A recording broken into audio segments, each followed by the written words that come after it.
السلام عليكم ورحمة الله وبركاته. ازيكم يا بنات؟ عاملين ايه؟ يا رب تكونوا بخير. النهاردة عملت لكم بقى طريقة جديدة لو انت عملتي الصابون القطع وما نشفش معاكي. هقولك تعمليه ازاي خلال نص ساعة وتستخدميه كمان في نفس اليوم. انا عملت ده الصابون بعد ما عملته، وبصوا كمان هوريكم الرغوة بتاعته على الاسبونشة. بصوا الرغوة بتاعته عاملة ازاي. في واحدة كانت طالبة مني يعني ان هي عملت الصابون البلدي او القطع وما نشفش معاها. هقول لكم طبعا ايه هي الاسباب، وهقول لكم الطريقة اللي تحلوا بيها المشكلة دي. ده صابون انا كنت عاملاه مخصوص عشان خاطر اعرض لكم الفيديو دوت. الصابون دوت بقاله 3 ايام زي ما انتوا هتشوفوا دلوقتي، عامل زي العجينة بالظبط، ويمكن العجينة كمان بتبقى ماسكة نفسها عنه شوية. هوريكم. والزيت كمان فاصل منه. وكل الاسباب دي هقول لكم ايه سببها واحنا شغالين مع بعض.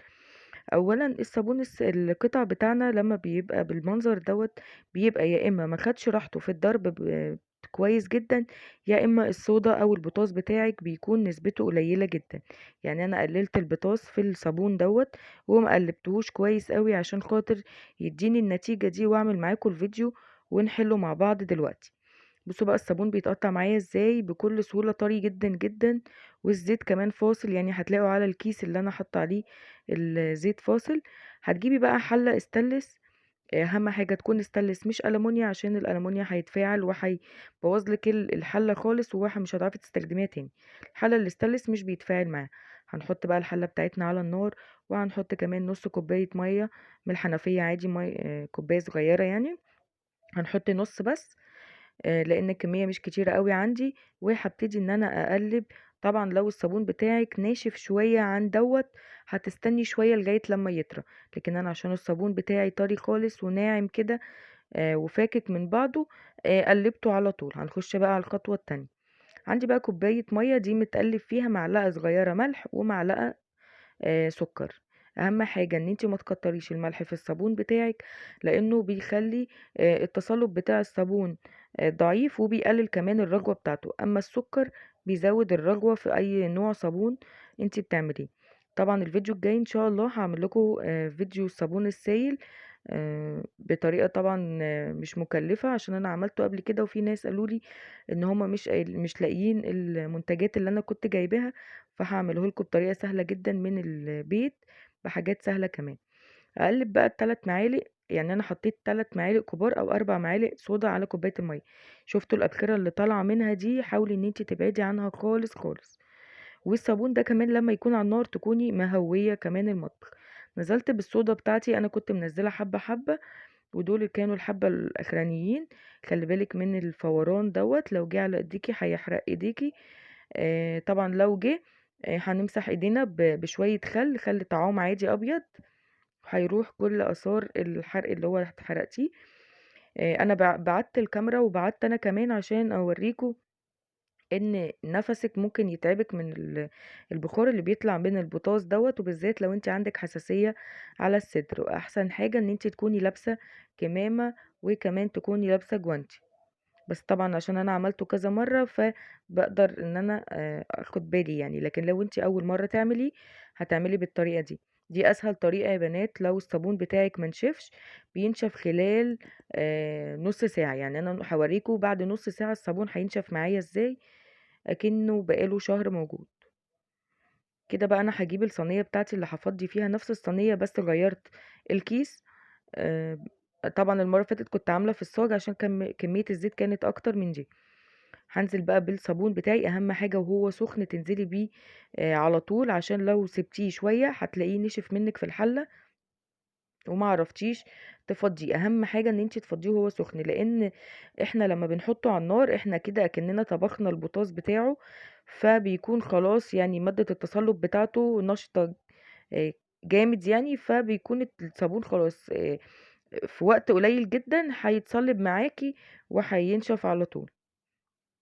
انا هنا في الفيديو هشاور لكم ان انا اقول لكم يعني ان الصابون هياخد مني 3 ساعات، لكن والله يا جماعه نص ساعه بالظبط والصابون نشف معايا.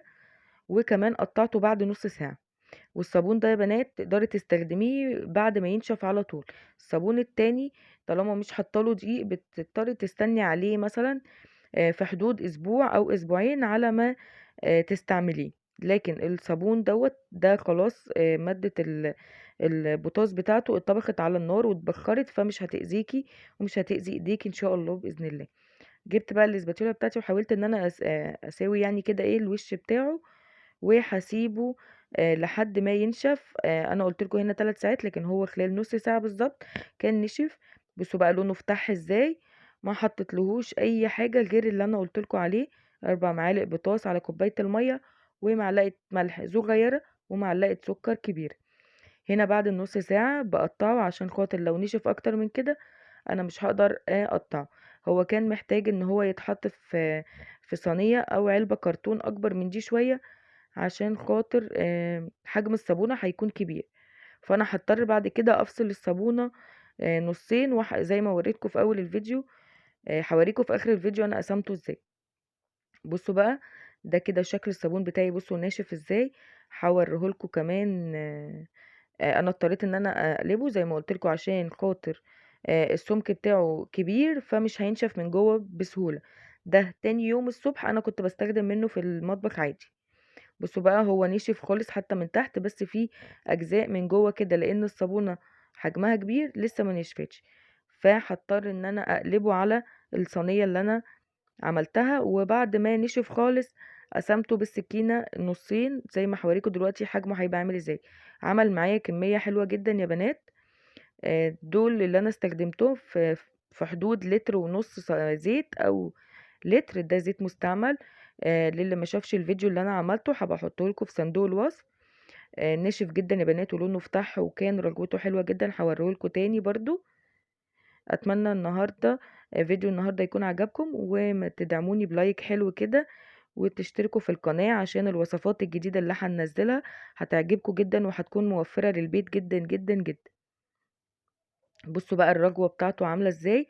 ده تاني يوم الصبح ما عملت الصابون ابتديت ان انا استخدمته والله، وغسلت بيه المواعين. يا رب فيديو النهارده يكون عجبكم. اشوفكم ان شاء الله في فيديو جديد. باي باي.